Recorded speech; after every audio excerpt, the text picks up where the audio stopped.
Bien, estimados amigos, nuevamente estoy con ustedes para levantar esta tercera secuencia de un tema colateral en relación a lo que es propiamente el desarrollo de la cultura que vengo comentando en todos mis videos en la red. Y es colateral porque me encuentro francamente alarmado de ver que hay muchas corrientes del pensamiento que ahora pues salen por lo que es permitido de los medios, porque los medios son una herramienta exclusivamente de los gobiernos, y que salen porque ya son incontenibles sus reclamaciones y sus protestas ante la sistematización en que se ha desenvuelto el mundo y al extremo a que ha llegado, y a la máxima condición de esclavización que se proyecta y se propone por parte pues de los gobiernos como agentes que son de los medios económicos que mueven al mundo. Hoy pues el día 22 de octubre del año 2012. Y han mirado, como les digo, y al lado de, pues quiero presentar también mi programa de lo humano, porque los amigos que ahora encabezan todos estos movimientos proponen una participación como corresponde a una especie llamada humano. Nosotros somos los llamados humanos, pero que honestamente no hemos pisado el terreno de lo humano. Sin embargo, se nos llama así, ¿cierto? Y se nos distingue así en el concierto de la manifestación de la vida. Y he visto, por ejemplo, a este señor Foster y la señora y su esposa, ¿no? La señora Kimberly Carter Gable, el señor Foster Gable y su dignísima señora. Y he visto muchos otros programas, por ejemplo, el programa que adelanta el amigo llamado JL de Mundo Desconocido. Y también los programas, por ejemplo, Abre los ojos y despierta. Despierta el mundo, al mundo lo que te quiere ocultar. Hay una serie de programas y estos se unen también a otras situaciones masivas, conocidas. Se ve escasamente, porque no es permitido que se manifiesten ni se les permite publicación, a los que llaman, digamos, a esos grupos numerosísimos que reclaman ahora, que se llaman el M15 o que tiene origen en España, y son los indignados, ¿no? Los hemos visto en su esfuerzo, en sus manifestaciones, y también los podemos asociar de alguna manera muy elocuente a los acontecimientos que hay al norte de África, en el África mismo, en el Asia, en Europa mismo, que están muy definidos todos esos movimientos que reclaman un mejoramiento a la población, un mejoramiento que permita siquiera el medrar, como dice el señor Gable, medrar, es decir, ganar un espacio que permita su desenvolvimiento, que permita su participación como una especie en el mundo, como digamos el cuaternario superior, como la expresión más elevada de esta manifestación en el eje de la evolución y la involución. Y tienen todo el derecho en esa reclamación, ¿cierto? Mas, sin embargo, vamos a mirarla de otro ángulo, como nos proponemos nosotros. Vamos a mirarla, digamos, como una especie, no como una persona, sino como una especie, porque nosotros en la naturaleza, en el desarrollo, a la estructura en que nos encontramos, no somos más que otra especie.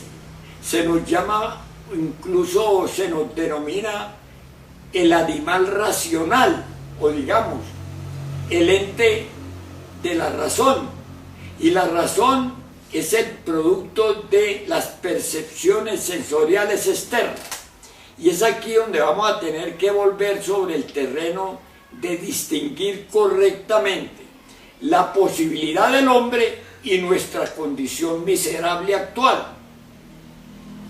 Ahora, dentro de nuestra condición, es necesario también comprender que no todos tenemos, digamos, la misma oportunidad, no digamos el mismo derecho, sino la misma oportunidad. Y vamos a poner para ese evento un ejemplo clásico, muchos ejemplos clásicos. Digamos, los estudiosos de la evolución, que son pues muy tendenciosos, muy limitados y muy perjudiciales a la humanidad, porque consideran la evolución y no consideran la otra cara de esa moneda, que es la involución. Consideran que todo tiene un crecimiento indefinido, pero eso es un absurdo, amigo, porque todo nace, crece, fructifica, envejece y muere. O sea que no existe el día sin la noche ni la vida sin la muerte. Hablar de la evolución sin hablar de la involución, pues es incompleto, es limitativo, tendencioso y destructivo. De modo que vamos a ver cómo todos no tenemos como la misma opción o la misma oportunidad o la misma fuerza o algo que nos impulse a buscar, digamos, la igualdad, porque la igualdad no existe. La igualdad es un sofisma, distracción. La igualdad no se consigue mientras estemos en la dualidad. Amigos, estoy hablándoles a JL, al señor Foster y a todos aquellos que reclaman el despertar, porque honestamente partimos de principios equivocados. Estamos diciendo que 2 más 2 son 5 y resulta que 2 más 2 son 4. Entonces, cuando se nos habla de esto, hay algo que entorpece el entendimiento de la cosa. Y vamos a tratar de mirar un poquito aquello. Y para verlo tenemos que tomar puntos que no se dan en el nivel cultural de nuestra estructuración. Ya veíamos, por ejemplo, cómo a nosotros, como lo dicen los amigos a que me refiero, y todas esas organizaciones, nosotros somos codificados en el desarrollo a desempeñar. Nosotros somos sistematizados. Nosotros somos, digamos, como hipnotizados en un proceso que nos conduce a desenvolvernos en lo que estamos y cómo estamos.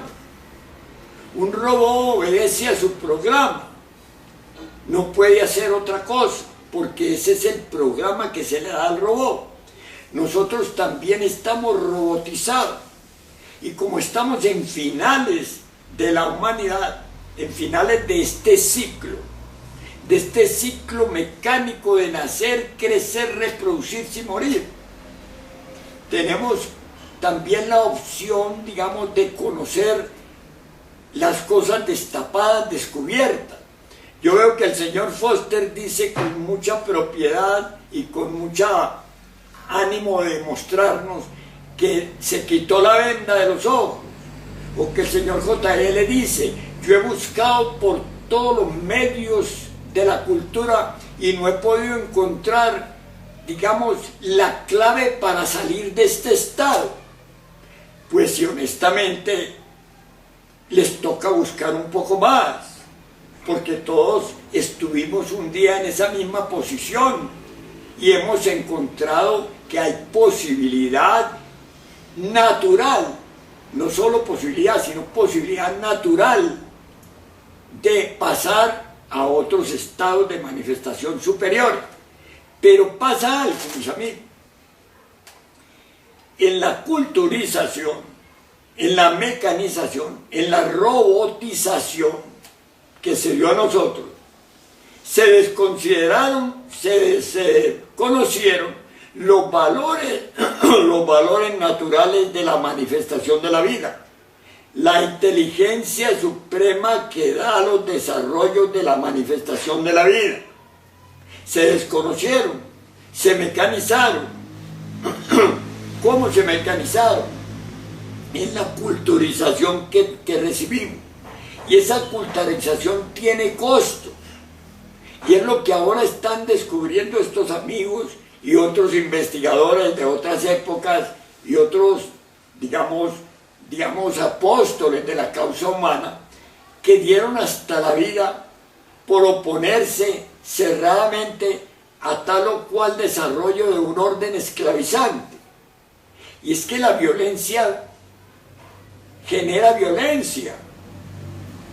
Y nos hablan de Gandhi, de la ahimsa, de la no violencia, de la no participación en el desarrollo del ente que mueve al mundo. Pero no se puede excluir de ello. Es como tratar de levantar una tabla parado en ella. Es como tratar de arrancar un carro con los frenos puestos. Eso es lo que no se ha visto. Eso es lo que no se puede. Por eso no se han encontrado los caminos conducentes al desarrollo natural del hombre. ¿Por qué no se encontraron también? Debido a que no era el tiempo. Un niño de 1 año, de 3 años, de 5 años, no entiende, digamos, nuestro engrampamiento con el desenvolvimiento de una sociedad esclavizante. Él no entiende los asuntos de la vida, digamos, de efectos y eventos. Él no entiende el compromiso en el cual estamos nosotros metidos, en el cual estamos amarrados. Pero a medida que va siendo culturizado, a medida que va creciendo, a medida que se va abriendo su mente y su desarrollo, a medida que se va enfrentando a la realidad de la manifestación de la vida, de este nudo de eventos, de sucesos, de acontecimientos, de compromisos, de situaciones encontradas, a medida que él va entrando, se va viendo pues atrapado ahí y se va volviendo una ficha en el sistema.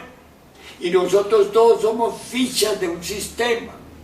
Vean los médicos actualmente, los que dieron la vida a sus progenitores y sus sustentadores para que alcanzaran ese escalafonamiento en el sistema de llegar a médico. Y los médicos, yo cito al médico porque conozco de los médicos.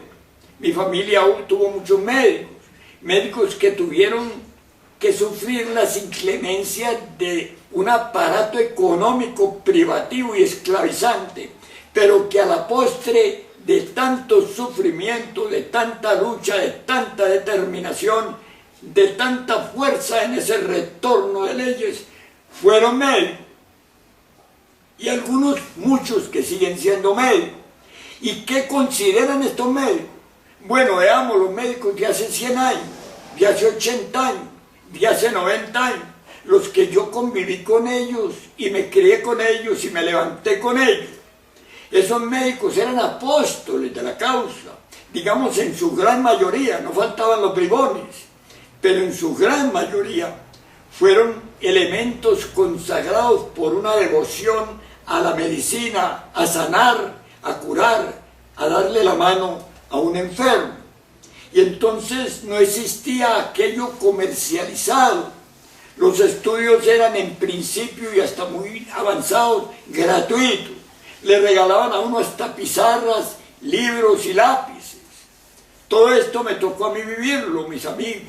Y le auspiciaban su carrera y su estudio. Y los devotos sinceros, esos apóstoles, esos de la medicina que cito por poner un ejemplo, como fueron los otros, todos los exponentes del conocimiento, eran apóstoles de la causa, daban la vida por su causa, no estaban, digamos, codificados como a la fecha, ellos eran hasta inventivos, ellos todos trataban de imitar a Hipócrates y juraron en su nombre, ellos todos anduvieron, digamos, con Galeno y anduvieron con Paracelso, anduvieron pues con ellos, con todos los médicos de esa época que dieron la vida por sanar. No había ese ente, esa figura terrible del mercado de cuerpos y de almas. No existía la medicina como ahora. No es que no hubiera médicos, sino que el sistema no había todavía copado esas áreas.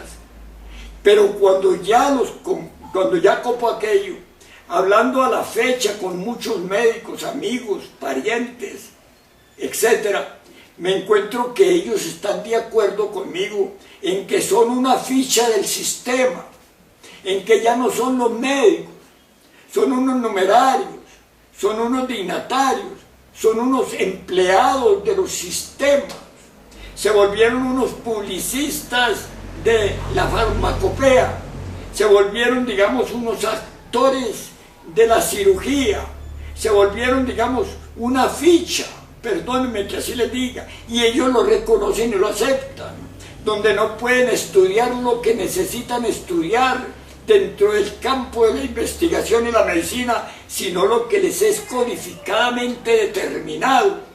No pueden manipular, no pueden sacar el tiempo para estudiar psicológica y físicamente a sus pacientes, no pueden, digamos, compartir con ellos su estatus de relación en que los tiene la enfermedad, no pueden gastar el tiempo requerido para investigar concretamente qué afecta al paciente, no pueden incluso recetarle lo que consideran que es lo que conviene a su mal, porque todo está absolutamente codificado.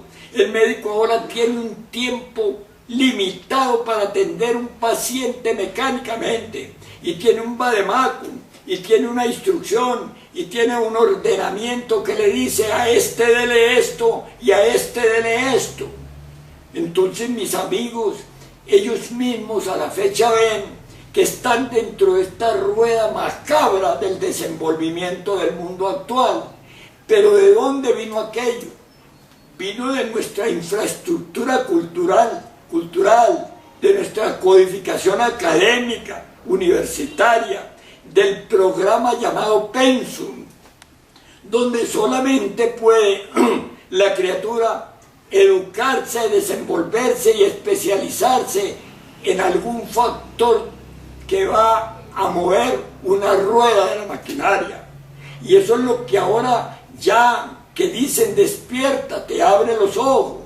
Pero es que por mucho que abra los ojos, pueden desorbitarse sus ojos. Por mucho que estudie e investigue, pues no encuentra la solución. ¿Por qué no la encuentra?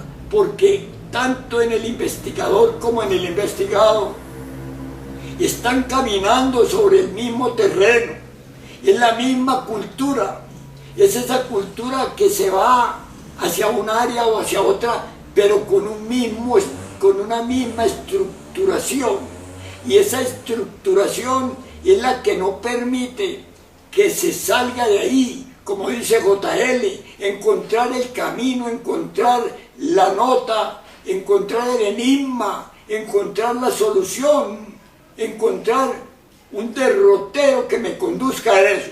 Y si alguien llama a JL, o llama al señor Foster, o llama a los que dicen que despierten, y les muestra que están equivocados, indudablemente no lo aceptan, indudablemente no lo creen, Indudablemente lo rechazan, lo refutan.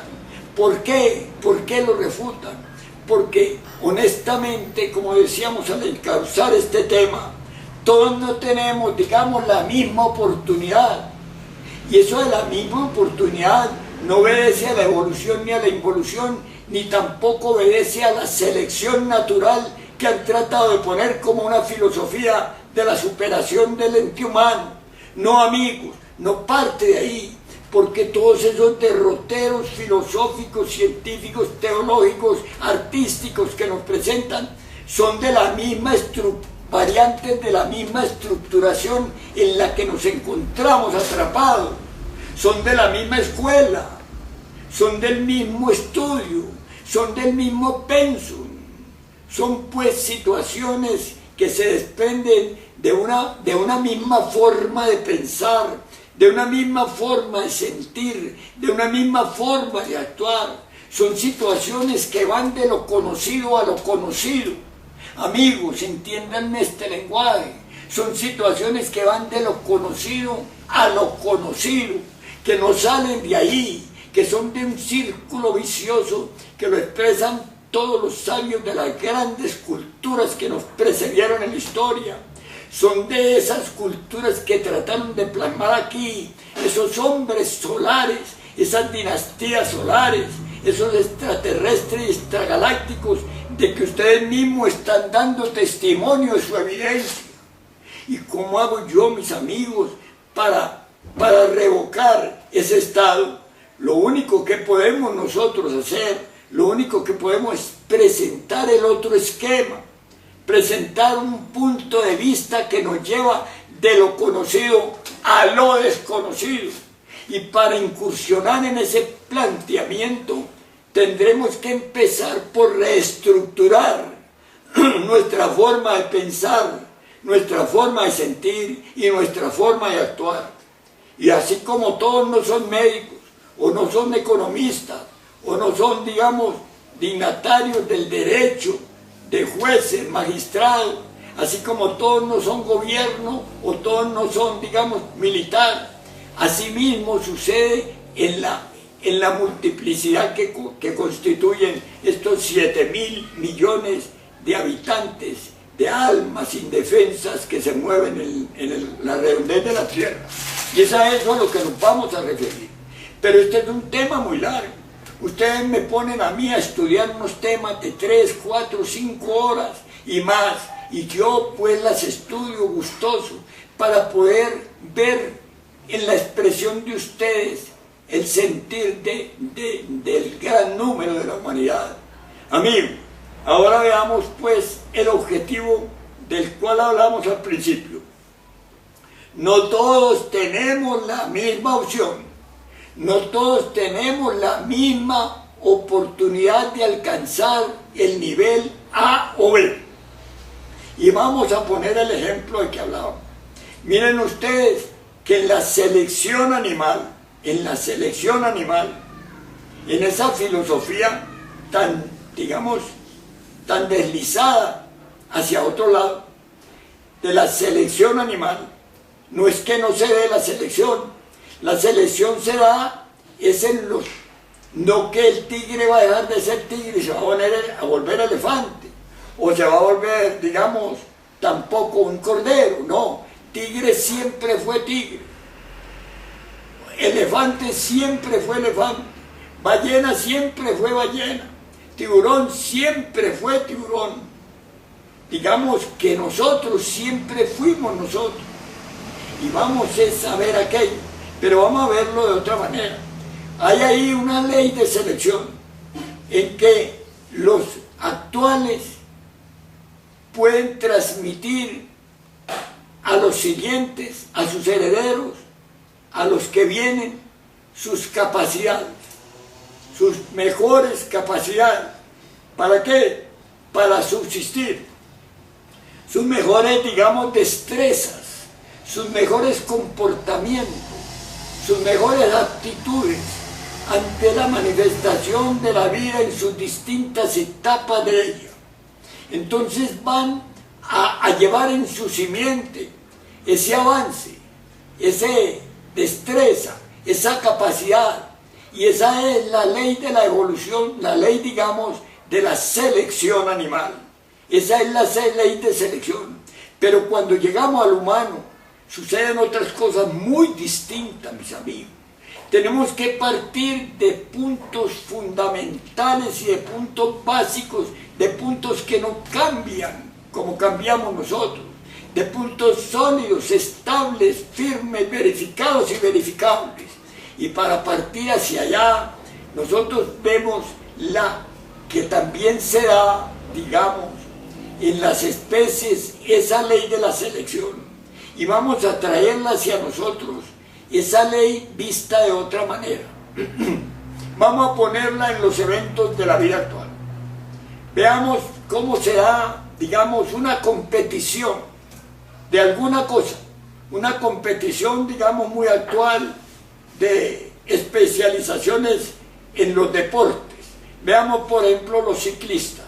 Salen 100 ciclistas, que ya de hecho son una selección no selección natural de la especie, sino una selección de personas que simpatizan con esa área del deporte. Y van, y ellos mismos se van dando unas selecciones de calificación de destreza, de resistencia, de avance, y lanzan una competición, puede ser en alguna parte, como es tan común hoy en día, y salen pues 100 ciclistas, y de los 100 ciclistas se propone que uno llegue a la meta, y normalmente llega uno, el otro que llega es un segundo, el otro un tercero, un cuarto, un quinto. O sea que hay ahí pues un despegue que no es igual. Todos salieron con un mismo programa, pero no llegan todos. ¿Y qué pasa con eso? Pasa pues que teniendo la posibilidad no se da. ¿Por qué no se da? Porque hay factores que no permiten que se dé.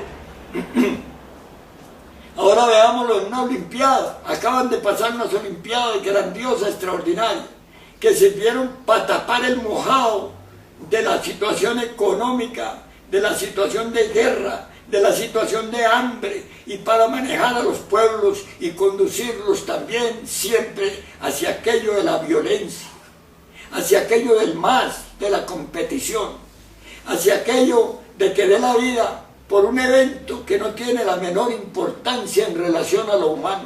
Pero bueno, mis amigos, y se da pues otros eventos, se dan esos derroches extraordinarios que a la postre son negocios programados por las cúpulas que nos manejan.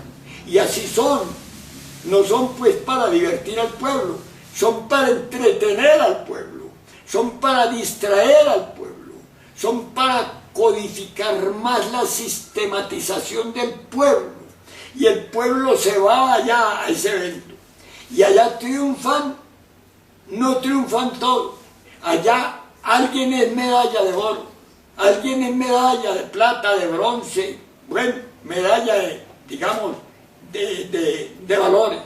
¿Con qué eso que están haciendo? Están mostrando que no todos tenemos, aunque sí tengamos la oportunidad, no tenemos las fuerzas que nos llevan a ser el primero. Ahora bien, también en la humanidad pasa lo mismo. Vamos a ver otro ejemplo. Estoy hablando para el mundo, estoy hablando para los políticos, para los científicos, para los militares, para los religiosos. Estoy hablando para la humanidad y ustedes me excusan este despliegue. Estoy hablando con términos que conozco y puedo manejar. Estoy ofreciendo a ustedes la puerta abierta, no una ventana como en los medios, sino la puerta abierta al estado del conocimiento actual, de la procesión a lo que sigue y de la posibilidad de incursionar en lo que se llama de lo conocido a lo desconocido. Lo que busca el hombre desde el principio por su naturaleza misma. Pero hay algo que nos frena más. Veámoslo, vamos a acercarnos a entender concretamente que así como es el desarrollo de un hombre, es el desarrollo de toda la humanidad, que así como es el desarrollo del mineral, es el desarrollo de todos los minerales, de todos los vegetales, de todo el reino animal, de todo el reino animal racional llamado humano. Nosotros estamos sometidos a leyes, mis amigos, a leyes que desgraciadamente nuestra estructuración nos prohíbe, nos impide aceptar y ni siquiera ver. Solo reclamamos y reclamamos y reclamamos y pedimos justicia. Y pedimos nosotros no misericordia, no, pedimos justicia. Y pedimos una justicia que a la postre no es justicia. Es una, digamos, una rebeldía. No es una rebeldía, digamos, de un orden creciente o de un orden libertador, sino una rebeldía sistemática de mi condición física. Amigos, vamos pues entonces a ver este ejemplo que traigo de otro punto. Les pido el favor de que me escuchen, de que no se cansen, de que perdonen mis ejemplos así, tan fugaces, tal vez tan rápido, porque podríamos analizar paso a paso cada evento de los que cito. Yo sé que ustedes andan muy comprometidos y muy ocupados en su mundo, en el mundo, en la codificación, en la estratificación, en la sujeción a la esclavitud en que nos encontramos todos. Vamos pues a ver eso íntimamente, vamos a verlo concretamente. Este mismo ejemplo. En el evento natural de la reproducción, un hombre se une a una mujer y ese hombre, en su fornicación, en su expulsión, en su eyaculación de su potencia energética contenida en el esperma, dicen los mismos científicos, no yo, los científicos de todo el mundo actual, esos en que ustedes se apoyan, esos en que ustedes se fundamentan para plantear la realidad de la situación del desenvolvimiento del mundo actual. Ellos dicen, todos pues, digamos el contenido científico, que el hombre al eyacular normalmente puede eyacular 100 millones de espermatozoos, o 200 o 300, y dice que puede perfectamente también en determinado caso un hombre en una emisión de semen eyacular 500 millones de espermatozoos. Y solo uno dentro de lo normal está llevado a fecundar el óvulo. Miren esto, miren lo que estoy diciendo. Pues en una imperfección del caso, en una violación del caso, en una anormalidad del caso, puede que fecunden 2 o 3 o 5 y hasta 10 como perritos o curíes o cerdos. Puede, pero lo normal, lo natural, es que un espermatozoide fecunda un óvulo. Y ese es el origen de la fecundación que va a dar, pues, digamos, la gestación y el desarrollo de una criatura como somos todos nosotros. Ahora bien, miren ustedes lo que estoy sintetizando. De esos 100 millones, pongamos de esos 200 millones, reduzcámoslo como quieran ustedes, millones. Miren ustedes, cuenten ustedes 100 millones de espermatozoides, son muchos, ¿verdad? Y solo uno dentro de lo normal es el que fecunda el óvulo. Dentro de términos completamente naturales, tiempo, espacio, movimiento, valores, uno fecunda el óvulo. ¿Y qué se pasó con los otros? Teniendo la misma posibilidad, teniendo la misma naturaleza. ¿Por qué los otros se quedaron? ¿Por qué no fueron? ¿Por qué no llegaron a la cúpula? ¿Por qué no coronaron? ¿Por qué pues no fueron los fecundantes? ¿Qué pasó con los otros? Eran también criaturas vivas, portadores de la vida. Eran también, digamos, hombres. ¿Y qué pasó con ellos? ¿Quién los mató? ¿Quién los sacrificó? ¿Por qué pasó eso? Porque uno fecundó, ¿cierto? Y ese coronó. Y los otros. Pues eso pasa en el mundo, mis amigos. Eso mismo pasa en el mundo. Eso mismo pasa en todo el reino de esta naturaleza. En el reino mineral, todo no es diamante, todo no es esmeralda, todo no es carbón propiamente para sacar aceite. En el mundo vegetal, todos no son árboles de cedro ni de roble, todos no son pinos o eucaliptos, como quieren hacerlo entender. Todos no coronan digamos, la altura, la consistencia, digamos, la condensación, el olor, el olfato, el sabor. Todos no condensan. ¿Y qué pasó también? Aunque todos fueran pinos, aunque todos fueran eucaliptos o robles, todos no son iguales. Todos no llegan al sol, como se dice, los copos se quedan y se secan. ¿Y qué pasa con el reino animal? El reino animal en cualquiera de las especies, sea de mariposas o de gusanos o de ardillas, o sea de perros o de lobos, o sea de animales marinos o de aves, todos no coronan, amigo, todos no. Muchos se mueren en el camino, muchos quedan relegados en el camino, muchos no alcanzan a sobrepasar el estado de la manifestación del reino animal. Miren ustedes cómo está sometido a una ley no de selección, sino, digamos, a una ley natural, del sostenimiento de la manifestación de la vida. Estas son leyes mucho más lejanas, son leyes que no se conocen de lo conocido a lo conocido, sino que están de lo conocido a lo desconocido. Entonces, mis amigos, reclamar contra el estado de cosas es misericordia, es, digamos, amor, es como dijo Mahatma Gandhi, llamado Mahatma Gandhi, o sea, una gran alma, el Mahatma Gandhi, porque Mahatma Gandhi quiere decir un alma. Entonces, él dio la vida, hizo una lucha tenaz, terrible, dedicó toda su vida a libertar un pueblo. ¿Y lo libertó de qué? Lo libertó de una forma política esclavizante, subyugante y criminal, para caer en otra forma política esclavizante, subyugante y criminal. ¿Se acabó el hambre en la India? El hambre está por toda parte. ¿Se acabó la enfermedad en la India? La enfermedad está por toda parte. ¿Se acabó la desigualdad en la India? La desigualdad está por toda parte.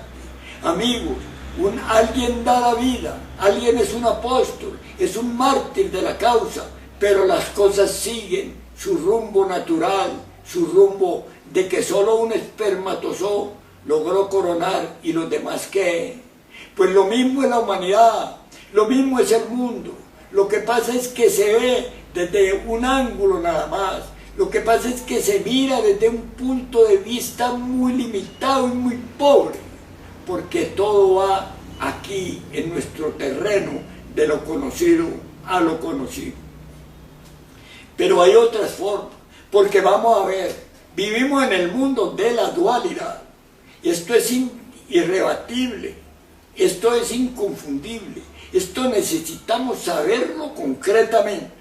Necesitamos entender claramente que estamos en el mundo de la dualidad y que la dualidad es el compromiso de su naturaleza misma y que la dualidad es relativa, como nos lo dice Albert Einstein, el mundo de lo relativo. ¿Y por qué no nos habló de la otra cara de la moneda que está más allá de lo relativo? Es decir, porque toda moneda tiene dos caras, tiene sello y tiene cara, como dice. Tiene cruz y tiene cara, en fin, tiene dos caras.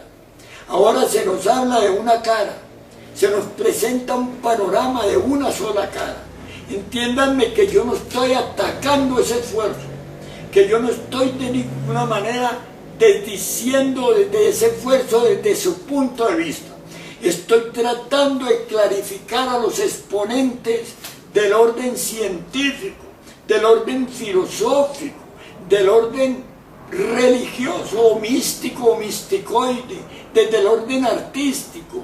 Estoy tratando de demostrar que todo esto es de la misma cochada, que todo esto es del mismo batallar de los opuestos, que todos estos eslabones o todos estos despliegues o todas estas situaciones siempre conducirán a la violencia de las multitudes por naturaleza misma, porque son de esa naturaleza. Nosotros tenemos encarnada la violencia, amigos. En nosotros el primer factor es la violencia. ¿Por qué es el primer factor? Porque en la unión del lingam yoni, del coito entre un hombre y una mujer, es una violencia que propone violar a la dignidad de la mujer, no que se propone, digamos, la abstención, la renegación, la anulación, la cancelación, sino que hay fuerzas naturales que en el proceso propio de su naturaleza no necesitan violación, no van agarrados de la violación. El hombre viola a la mujer, en el mejor de los casos siempre la viola, y violarla viene de violencia, de fuerza, viene, digamos, de un acto inmisericordia, de un acto verdaderamente cruel, porque el hombre que coge a su mujer en nuestra costumbre, en nuestro estado lamentable animal de reproducción, y la viola con el mejor ánimo de fecundarla y tener un hijo, la viola, siempre la viola. En el mejor de los casos, dentro de un respeto, dentro de una dignificación, dentro de un canon, dentro de una autorización ahí para que se vaya a violar a la mujer, siempre la viola. Y hay forma de que la mujer sea fecundada o no fecundada sin la violencia, claro que lo hay, pero eso va de lo conocido a lo desconocido, y eso no es de la costumbre animal. Luego nosotros vivimos en el hábito y la costumbre y la tradición animal de la reproducción. De ahí salimos, y salimos del primer factor negativo de la manifestación de la vida, que es la ira. La ira considerada, la ira es fenomenalmente grande y poderosa. La ira encarna todos los derroches de manifestación de la violencia. La ira es la muerte. Amigos, entonces vamos a pisar un terreno que no se ha explorado públicamente, que no lo hemos debatido públicamente, porque los prejuicios y los asentamientos filosóficos y culturales y éticos de nuestra cultura, de lo conocido a lo conocido, lo niegan a pie juntilla, no lo permiten, no permiten ver que somos hijos de un ayuntamiento, de un coito de un hombre, en el mejor de los casos en buena ley, y tal vez de un borracho en su despliegue, o de una mujer ligera, liviana, que se vende y se cambia debido al momento del desarrollo en que nos encontramos. Entonces, amigos, nosotros somos hijos de la violencia. Todos somos hijos de la violencia. Y eso traemos en nuestras costumbres, hábitos y tradiciones, la violencia. Aparte de que traemos la violencia, mis amigos, traemos esa gama nutrida, poderosa y dominante de lo que se llaman esas 7 fuerzas espantosas que constituyen nuestra cultura de lo conocido a lo conocido, nuestra cultura en los 4 pilares del saber, nuestra cultura desde la cuna hasta el sepulcro. Es una cultura que propone la violencia, que propone la codicia, que propone tener, que propone aprisionar, que propone ser dueño de todo. Y ese ser dueño de todo también está sometido a una especie de selección que se da en el desenvolvimiento de la vida, como el espermatozoide que fecunda el óvulo, como allá en el deporte alguien llega primero. También hay la cúpula en eso. Entonces tenemos la ira, Nosotros somos hijos de la violencia. ¿Por qué nos escudamos? ¿Por qué nos tapamos? ¿Por qué nos escondemos? ¿Por qué nos sentimos como tan ajenos a eso? Nosotros somos carne, hijos de carne. Somos hijos de la violencia, mis amigos. Y esto no lo puede negar nadie. ¿Quién nació de un sistema distinto? ¿Quién puede nacer de un sistema distinto en que la fuerza del esperma no fecunde al óvulo? ¿Quién? ¿Dónde está eso? ¿Qué sistema es ese? Aquí todos nacimos de ese sistema. Y aparte de eso, fuimos impulsados por otros. Nosotros quisimos, en ese momento de la fecundación, en ese momento terrible del orgasmo, de la fornicación, del desalojo de las potencias de la vida en nuestro organismo, de la expulsión, de la eyaculación, es decir, de ese evento tan tremendo y tan extraordinario del reino de la evolución al animal. Nosotros pues también arrastramos otra condición, no solamente de la violencia, también de la codicia. Nosotros tenemos en nuestro entendimiento, en nuestra herencia, en nuestra proyección, traemos como la necesidad, traemos como aquello de querer poseer paz, de querer poseer dignidad. Nosotros queremos poseer tierra, poseer plata, poseer oro, poseer poder. Entonces en nosotros está la codicia. La codicia, mis amigos, es otra fuerza terriblemente extraordinaria que domina al mundo entero. Y viene después nada menos que esa fuerza, digamos, satánica, terrible y espantosa de la lujuria. La lujuria, mis amigos. La lujuria no hay cómo calcularla, no hay cómo medirla, no hay cómo estudiarla, porque va de lo conocido a lo conocido. Por eso no se puede hablar del comportamiento de la castidad científica a nuestro nivel, porque nosotros vamos de lo conocido a lo conocido. Esta es la base, esta es la clave, esta es la fórmula por excelencia. Es otra cultura, mis amigos.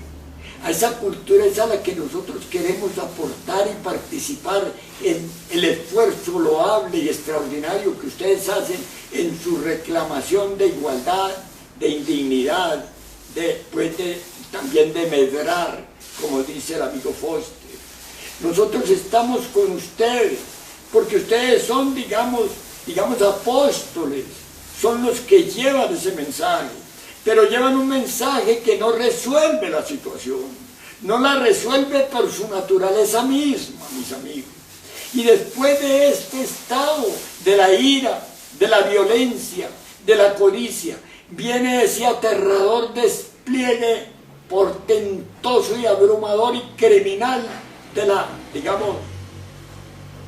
lujuria. La lujuria. La lujuria es asqueante, es terrible, es espantosa. La lujuria es la fuerza que mueve a todas las fuerzas por naturaleza, porque la lujuria es lo opuesto de la castidad, porque la lujuria es el derroche de las fuerzas de la reproducción animal elevada, como se dice, a la reproducción humana.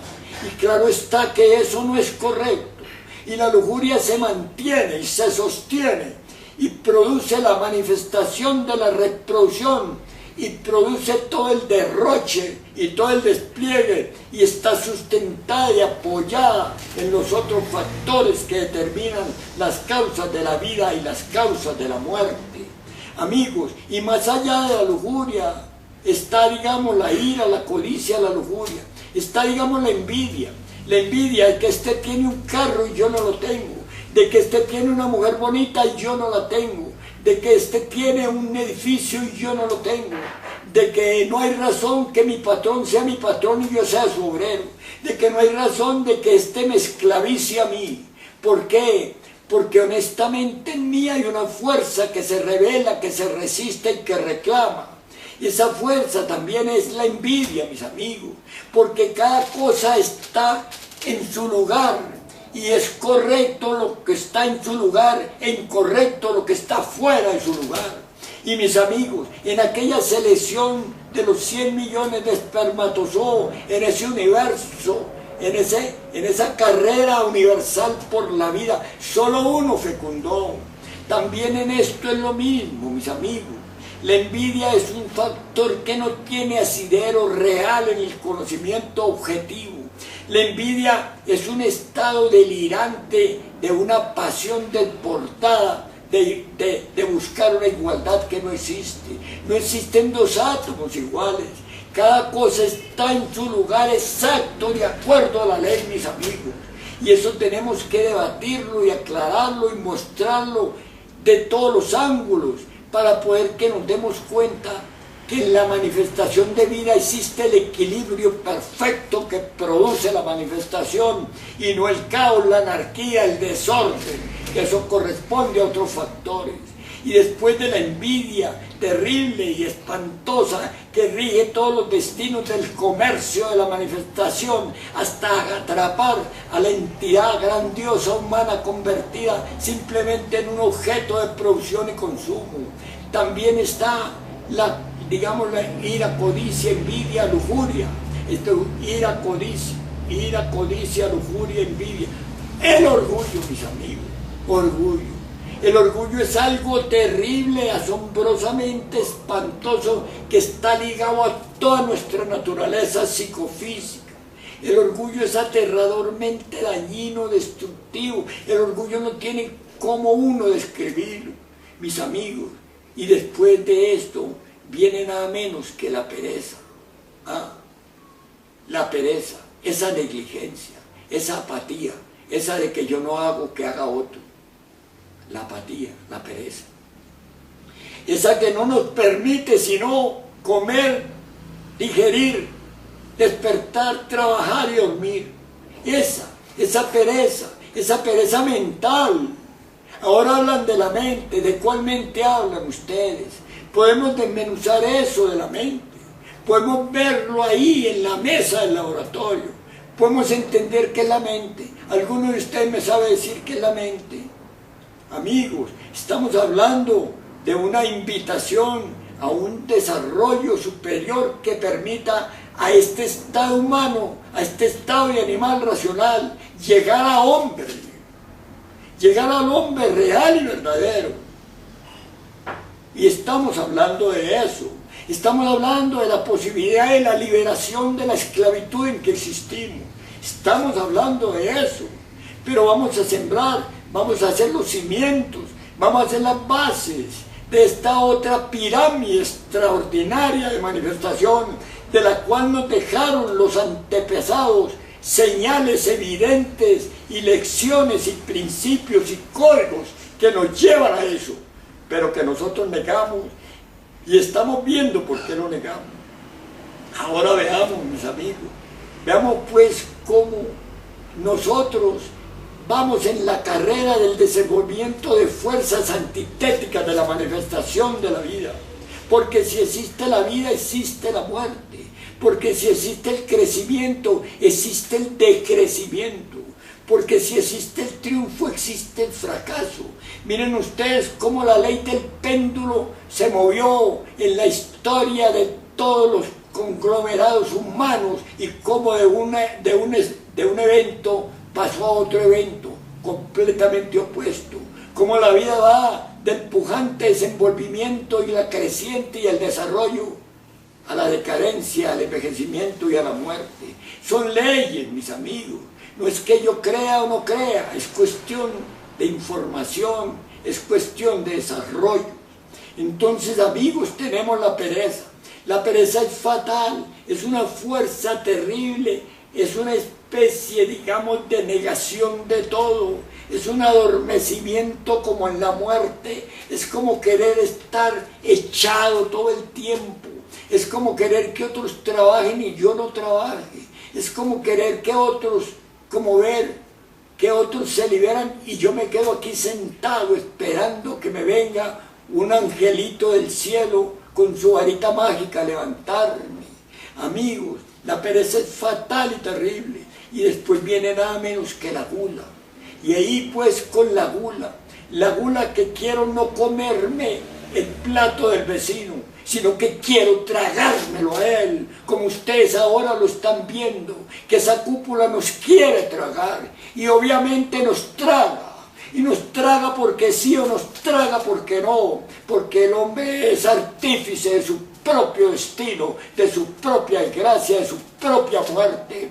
El hombre se mata a sí mismo, no necesitan matarlo, él se mata por sí mismo. Él no necesita que la muerte le llegue, él se mata antes de la muerte, porque inventa un veneno o un arma o se ahoga, simplemente bebe tanta agua que se ahoga o come tanto que se indigesta. La gula está en todo, mis amigos. Falta discriminar, falta separar de esa hojarasca la realidad de las cosas. Y esas fuerzas son las que son como los gobiernos a la banca, como los gobiernos al dinero, que tienen sus ejércitos para que los defiendan. Esas fuerzas en nosotros tienen sus ejércitos que las defienden, y ese ejército que las defiende está establecido aquí en nuestra psicosomática posición, en nuestra naturaleza integral psicofísica. Esas fuerzas tienen sus ejércitos, y esos ejércitos son en nosotros lo que todos los grandes pilares del conocimiento de la humanidad, lo que aquellos hombres de dinastías solares que vinieron y nos dejaron señales y nos dejaron aquí monumentos que clarifican la posibilidad de un conocimiento superior. Todos esos se liberaron de estos ejércitos, de esas legiones que están aquí establecidos en nosotros. Y tendríamos que hablar que si ustedes, pues, los intelectuales de la época, del orden que sean, si los intelectuales de la época se sostienen para establecer los pilares de su columna, o se sostienen para reclamar contra la injusticia de esos pilares, si tienen sus científicos, si tienen sus pilares, digamos, en el orden de la ciencia y de la filosofía, en el orden de la teología o la mística y en el orden del arte, también existe de otro lado los pilares que fundamentan la manifestación de la vida, mis amigos. Y de eso es de lo que vamos a ver, pero para verlo necesitamos incursionar un poco más en nuestro estado de robotizado en que nos encontramos. Y eso es lo que tratamos nosotros enfáticamente de indicar en una forma tal vez monótona, repetitiva y cansona, pero es que no entendemos. Y vamos a ver por qué no entendemos, mi amigo. No nos es dable entender. Es como hablarle, digamos, a un chango, como hablarle a un caballito, como hablarle a un gato. Es como hablarle, contarle una historia triste, o tal vez leerle a Sancho Panza, tal vez leerle a Miguel de Unamuno, tal vez leerle a tanto charlatán que hay en la vida con sus novelas y sus cosas, tal vez leerle incluso a lo mejor geografía o historia. Eso no lo oye ni lo entiende el gato. Así somos nosotros, porque tenemos una estructura que nos impide entender, porque no somos el de la selección que triunfó allá, digamos, en el Coliseo, o en el derroche de la noche espantosa en que fecundó una criatura. Nosotros no somos ese, somos pues parte de ese montón, de esa cantidad de gente. Somos parte de toda la manifestación, y vamos a tratar de ver cómo nosotros a esta escala nos podemos evadir de ahí, podemos superar ese acontecimiento, podemos superar esa condición que nos caracteriza y que nos tiene y nos retiene aquí en donde estamos, mis amigos. Pero para eso tenemos que ir a la base de eso, y las bases de eso están justamente en que al entrar en nuestra codificación desde el momento en que se nace más la herencia, a entrar en el desenvolvimiento para hacer un número, una ficha del sistema, a nosotros se nos va a quitar las posibilidades que en la naturaleza se traen a nuestro nivel para desenvolver nuestro estatus de hombre. Se pierden porque nos codifican. y se pierden porque nos imponen, porque nos llevan, porque, digamos, nos meten en nuestra estructura psicofísica una forma de pensar, una forma de sentir, una forma de actuar, y en esa forma no hay posibilidad de ver la otra, no hay posibilidad. Excepcionalmente alguien pueda verla, como dice J.L., excepcionalmente alguien pueda quitar la venda de Foster en sus ojos, excepcionalmente alguien, y cuando se le puede hablar de eso concretamente, cuando se le puede explicar concretamente, como nos esforzamos nosotros, los que afortunadamente conocemos el proceso, no creen, y no creen porque su naturaleza establecida no les permite creer, y porque es que en esa naturaleza se desarrollan dos factores básicos que atajan la posibilidad de marchar hacia el desarrollo del hombre. Y esos dos factores son que cuando la persona en su estudio de calificación, en su estudio de posicionamiento, en su estudio de escalafonar un estado superior de manifestación, que él entiende, cree y siente que es lo mejor que puede dar, a aportar a la vida, en él, digamos, hay unas fuerzas que lo conducen, hay otras fuerzas que lo conducen, hay otras fuerzas que elaboraron ese pensum. Y a ver, ¿cuáles son esas fuerzas? Vamos a hacer aquí una idea para explicarla, una idea, un avance de este tema, un avance, porque miren ustedes, está demostrado hasta la saciedad, y ustedes mismos lo saben, cómo la energía se convierte en masa, cómo energía por la velocidad de la luz al cuadrado da masa. Pues esa fórmula aplica en todo, aplica en todos los niveles de la energía. Falta la inteligencia que se expresa ahí, pero esa fórmula se aplica en todo. Energía igual a masa por la velocidad de la luz al cuadrado. Es una fórmula matemática. Ustedes son los que las ponen, ustedes las tienen ahí. Ustedes ven a Albert Einstein con su premio Nobel, ven a todos esos matemáticos y físicos extraordinarios que han aparecido de vez en cuando en la humanidad para darnos, digamos, escalafones que nos permitan, pues, conquistar otro punto más. Entonces, esa energía, cuando esa forma cultural se va estableciendo en nosotros, tiene, digamos, es una fuerza densificada. Digamos, el pensum que nosotros estamos sometidos, robotizados en ese pensum, en las distintas áreas del saber, no es más que, digamos, la formulación de una energía que se llama el anticristo. El anticristo no es un hombre, no es una persona, ni el oriente, ni el occidente, ni el norte, ni el sur.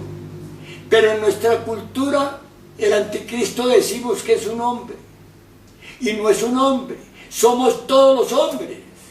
Es una fuerza, es una naturaleza de fuerza pervertida de Lucifer que se llama el intelectualismo, mis amigos.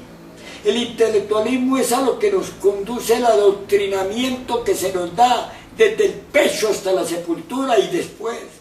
Ese es el intelectualismo, es una fuerza, es la fuerza que se llama el anticristo, es el inicuo de que hablan las escrituras sagradas, es el anticristo es una fuerza.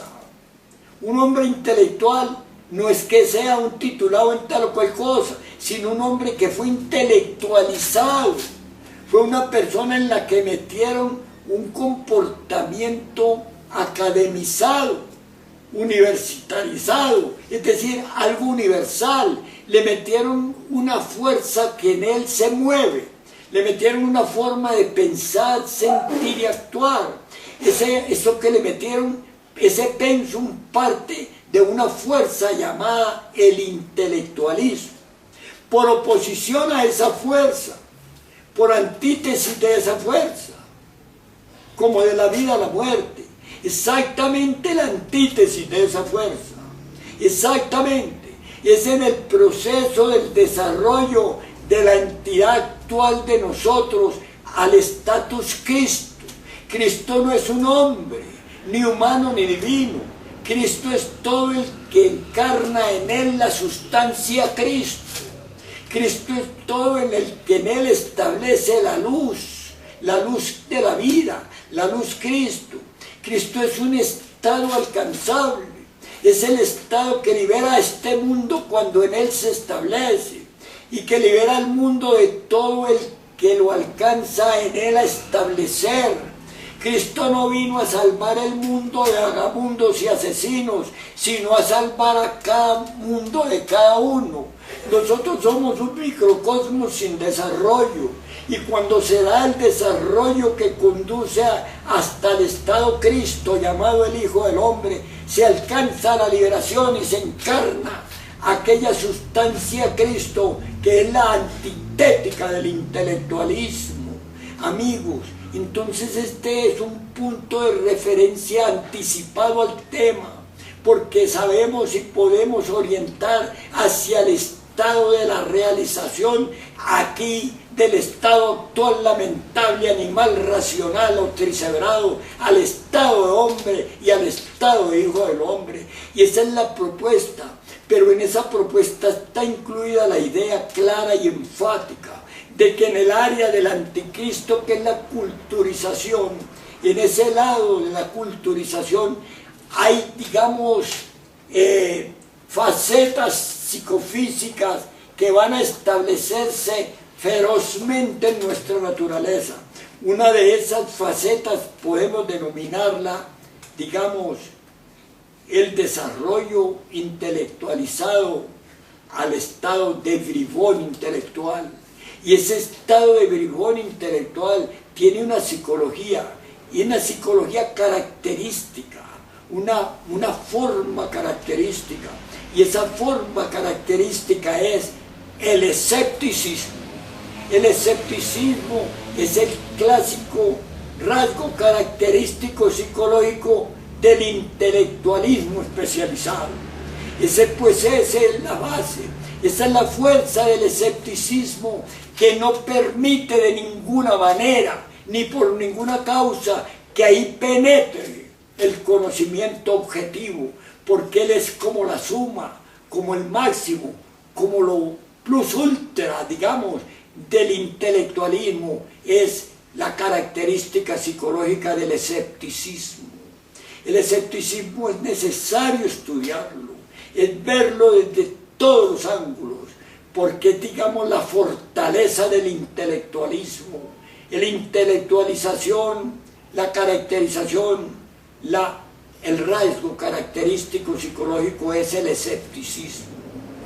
Y por otro lado, del lado de de los misticoides, del lado del desarrollo, este es del lado del desarrollo de la mente sensual, y el otro, que es el lado del desarrollo de la mente interior, también, digamos, en relación directa con la mente sensual, es la mente intermedia. Y la mente intermedia es la de los preceptos, es la de las creencias, es la de los mandamientos, es la de los reglamentos, es la de los comportamientos, es la de el consejo, el precepto y la creencia y la fe. Entonces esos también desarrollan otro factor que es completamente negativo en el desenvolvimiento hacia lo objetivo, hacia el conocimiento de lo conocido a lo desconocido. Y así como en el intelectual se desarrolla en su ciencia la característica psicológica del escepticismo, también aquí en el pseudo esoterismo, en el pseudo-ocultismo, del cual aparecen estos expositores tan elocuentes, también se desarrolla, digamos, el estado de santo estúpido, el estado, digamos, el anterior bribón del estado. El otro se desarrolla como el santurrón.